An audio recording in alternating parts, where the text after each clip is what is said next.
the Dartmouth Review pleads innocent. It was about this, and you wrote a section for it, an essay about it.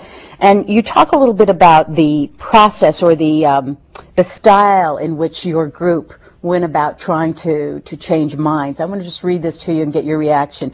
It is foolish for conservatives to attempt to conserve the culture.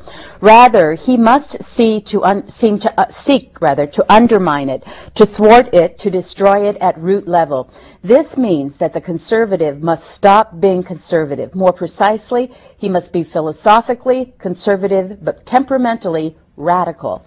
That is what we quickly understood at the Review. We recognized that to confront liberalism fully, we could not be content with rebutting liberal arguments. We also had to subvert liberal culture, and this meant disrupting the etiquette of liberalism. In other words, we had to become social guerrillas, and this we set out to do with a vengeance.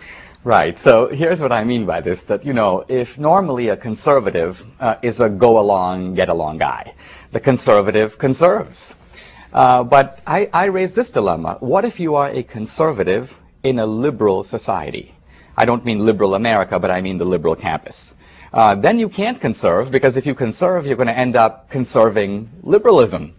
So my argument was that if you are in a liberal culture, and I want to emphasize one point about this liberal culture. It's the liberalism of the college campus, particularly the elite college campus, is not a function of ideology.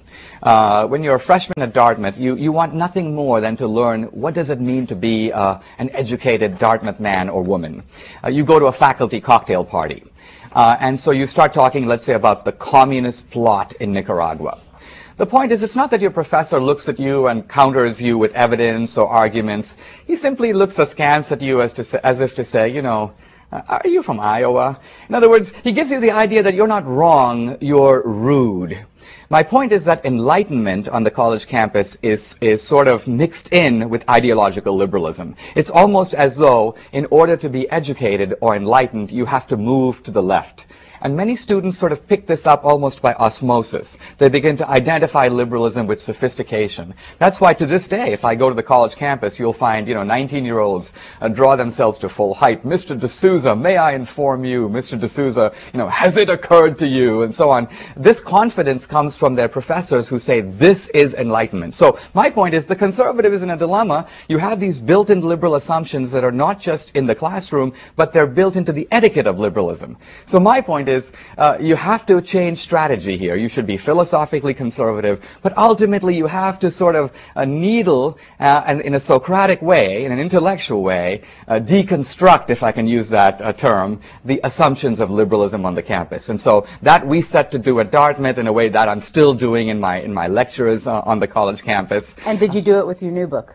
And in my new book, I do it to a degree, in the sense that what I do is I'll take something that everyone almost takes for granted. The radical Muslims hate us for our freedom.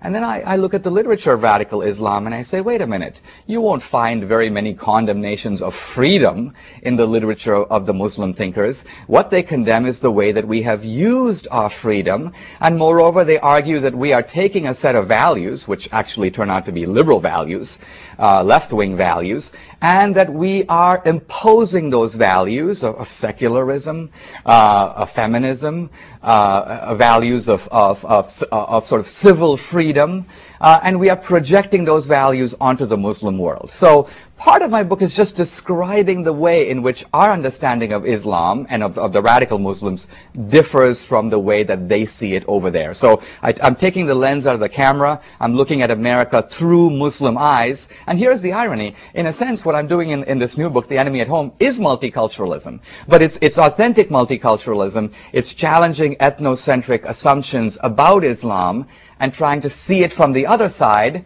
not necessarily to agree with it or endorse it, but say, this will help us have a better strategy. Know thy enemy, and then you can learn to fight him better.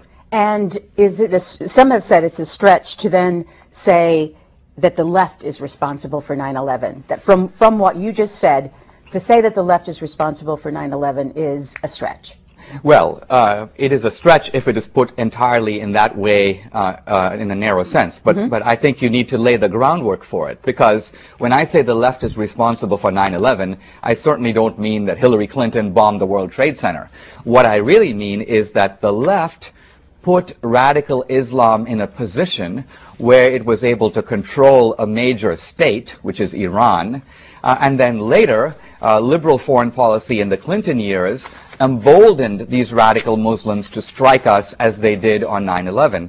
The radical Islam has been around since the 1920s. For a long time, these guys were holding seminars, they were yelling and screaming in mosques, but they had no real power. They were on the outside. Then in 1979, they got a hold of a major state, which is Iran. And it's important to remember this because Khomeini invented modern Islamic radicalism. Khomeini was the first guy to call America the Great Satan. He was the first guy to call on Muslims to have a worldwide jihad, to commit martyrdom against us. So he set this in place, and to this day, Iran is a nuclear irritant. To this day, Iran is the model for what the bin Laden guys want. So Khomeini paved the road to 9/11.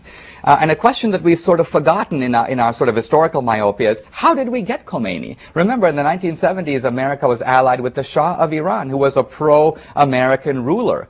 But when Jimmy Carter came to power in '76, his liberal advisors ganged up on him and said, basically, Mr. Carter, you say that you believe in human rights.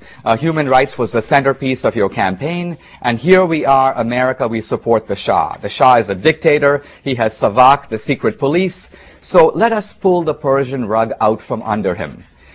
So the Carter administration began to slowly do this. The mullahs began to gain strength in Iran. The Shah pleaded with America, please give me tear gas to dispel these guys, to get them off the streets. The Human Rights Department in the State Department said no. The Shah's position began to weaken. The Carter administration encouraged the Shah to abdicate, which he did. And in trying to get rid of the bad guy, we got the worst guy. So this, in my view, looking back, was one of the worst blunders of American foreign policy in the past half century. And so this is a very concrete way in which liberal foreign policy consolidated for radical Islam its grasp on a first major state. Now, take that and take a look at what you call what the conservatives should do, because your book really goes into some fairly specific items. First of all, you say that that conservatives need to portray to Muslims that we share common ground and traditional values. And second, you say they need to stop their petty infighting. What are you talking about? Well, there's a lot of, since 9/11, there's been a kind of conservative confusion, I think, about the nature of this war. There's this idea that there's a clash of civilizations, it's us against them. And the conservative strategy has been fundamentally to do two things. One is find liberals in the Muslim world, and the other is convince liberals in America to join us. I want to suggest that both these strategies have been miserable failures. I mean, we have found the 8 liberals in the Muslim world, and they're on our side, but it hasn't made a bit of difference. Why? Because liberalism, in the modern sense, is simply not a viable political force in most of the Islamic world. Now, the other conservative strategy, which is to convince liberals to come on board, is based on the idea that we'll go to the liberals and we'll try to convince them that bin Laden doesn't really like liberals, that bin Laden is illiberal, which is true. The Islamic radicals are the most illiberal force in the world. They're against, certainly against feminism. We know what they would do with Nancy Pelosi or Barney Frank and so on. But this strategy has been totally hopeless. It hasn't won any liberals over to the conservative camp, not one that I can count. So I think what the conservatives have missed, or at least some have missed, is that this clash of civilizations is more complex. It's not just us against them. There is some truth to that. But there's a clash of civilizations in the West. Look at the divisions between America and some of our allies in Western Europe. Look at the divisions within this country. I mean, in World War II, there was a moral agreement in America that the war would never end until there were American troops in Berlin. You might debate how to get there, but everyone agreed victory is what we're headed for. There's no other alternative. Now we have a war in Iraq, and there are two camps. One camp is trying to win it, admittedly in a tough situation. There's another faction in this country that seems to be working assiduously, even rooting for us to lose. And I think in a strange way, this faction, which when I wrote this book, which was on the outskirts of power, it had no influence. But now with the Democrats coming into Congress, this left that I'm referring to is whispering daily into the ears of Pelosi or Murtha, a Rangel, a Kennedy. So what was a theoretical fear when I wrote The Enemy at Home, I think is actually now a quite practical problem, which is to say whether the Bush administration realizes it or not, it's fighting two wars, an enemy abroad and, in a sense, a political enemy at home, which has become the secret weapon of the insurgents in Iraq. What I mean by this is not that there's any conspiracy, don't get me wrong. It's just that the insurgents in Iraq know that they don't have to beat the American military. They only have to hang in there long enough for the left to convince the American people it's not worth risking one more life. It's not worth spending one more dollar. Let's just pull out of there. And that's what gives the insurgents the victory that they could not win on the ground, but are able to win politically.